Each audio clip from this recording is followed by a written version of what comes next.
Hello everyone, my name is Clava Blue. Not really, but let's say it is and move on to the first ever episode of Let's Play Pokemon Snap. Well, the first from me, probably not the first on YouTube. But anyway, the first Clava Blue Let's Play Pokemon Snap episode, episode 1. And the first thing, of course, is we're going to have to put our name on our Pokemon photographer card. And we can't lose this card. We can't lose it. Or else we can't take photos anymore. It's impossible. Anyway, so yes, I'm just going to put in Q Blue. You can put in your own name.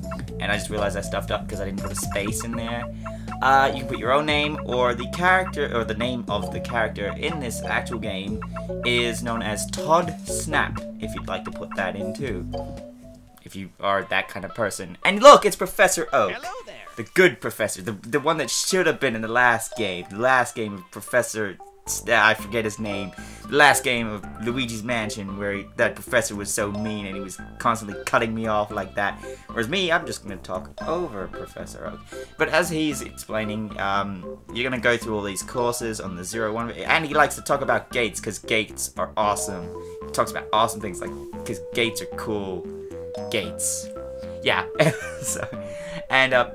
Okay, so first he's going to teach us how to take photos and stuff. And as you can see, this is the main menu. There's save, Pokemon album, and go to course, which is obviously how you get to the courses. And the first course we are going to do is the beach course. Yes. And then I'll teach you how to use the controls or something. Okay, yay, Pidgey, woo! Of course, Pidgey's the first Pokemon too. Okay, so how you take a photo in this game is that you need to push the Z button in, or hold the Z button in, and that zooms in the camera, or R button if you're using the classic controller, I believe. And then press A to take the photo, of course. And of course the control stick moves the direction of the camera, and we'll get to other controls later on. But yes, you hold in the Z button, or the R button if you're using the classic controller. And press A to take the photo. And as you can see, there's that Pokemon symbol in the center. So when the middle of that Pokemon symbol lights up red, it means that the Pokemon is in the direct center of the photo. And as you can see, it lets you know what Pokemon you just took a photo of if you get it directly in the center. So far we've seen what? We've seen Pikachu, Butterfree, Lapras, Doduo, and I think that's about it.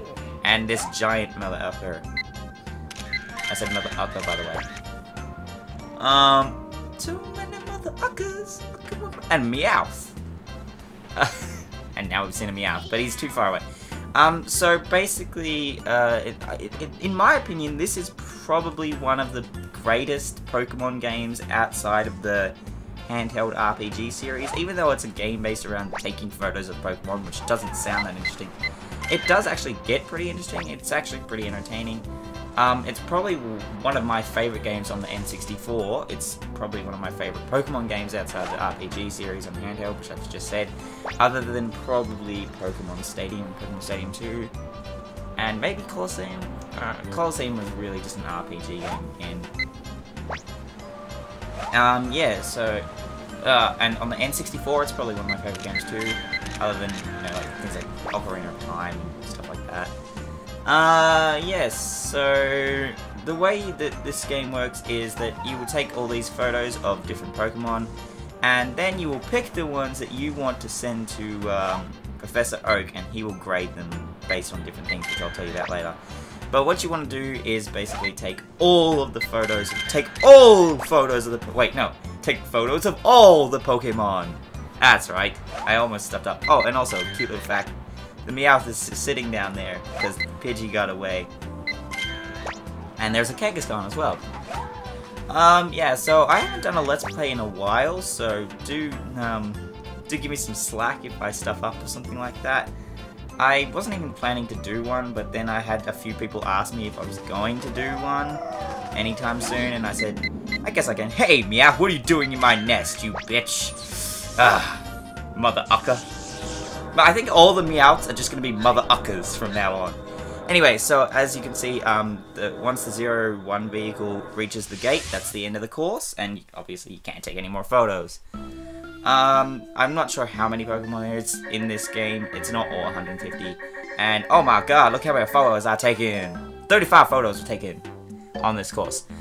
This time around. You can take about 60, I believe. So yes, you can pick each photo. You can only pick one photo per Pokemon, obviously, because, well, that's just how it works, this game. And the way that they're graded, you kind of just want to get, like, the best kind of photo. I mean, you know how to take a good photo, right? People know how to take a good photo. So yeah, for each one you just click A, and you just click A again on whichever one you want to pick. You move left and right to go between the photos. Pick one for each Pokemon, most likely. I mean, you don't want to leave any other Pokemon out that you've taken a photo of. And I'm just really being bad here because, yeah. And while you're in the photos, you can move left and right too still. So each one will be marked with an oak mark. As you'll be able to see later on, you can mark it with an album mark as well if you'd like to put it in your album. Yeah, Kangaskhan. Kangaskhan. Yeah, so now we will take all these photos to Professor Oak. I think I will cut out all the selecting process later on, but we'll see right here. I will explain. First off, he picks size, the size of the Pokemon in the photo. Then pose, the pose of the Pokemon. Technique is what I was talking about before. If you can get it in the direct center where the thing lights up red and take the photo, you will get ×2 of whatever the thing you've already gotten. Of whatever score you would have gotten normally, you would have got ×2. And as you saw before as well, there's also one called the same Pokemon, where you get more points for having the same kind of Pokemon in the photo. And then obviously there's your total at the bottom. For size and pose and stuff like that, there are a few like kind of trick photos that you can take later on. Also, you can just press a button and it just like does all of them, so you don't have to go through all. That's what I'm going to do here. But yes, that's basically what you want to get out of these photos. And like, you want size, blah, blah. As you can see there, it wasn't that good. Same with the Kangaskhan. Yeah, that's the kind of photos you want to take. You get like your score and all that kind of stuff. And he says, wait! You haven't got to the gate yet. There's more of the beach course. No, there isn't. But you will probably have to go back and forth between courses. But anyway, now that we've done the beach course, we can look through the Pokemon report. I'll quickly show you that. You can go to Pokemon report on the main menu. You can see all your photos, and you can see your best shot, as I'll show you later. You can see your scores and stuff.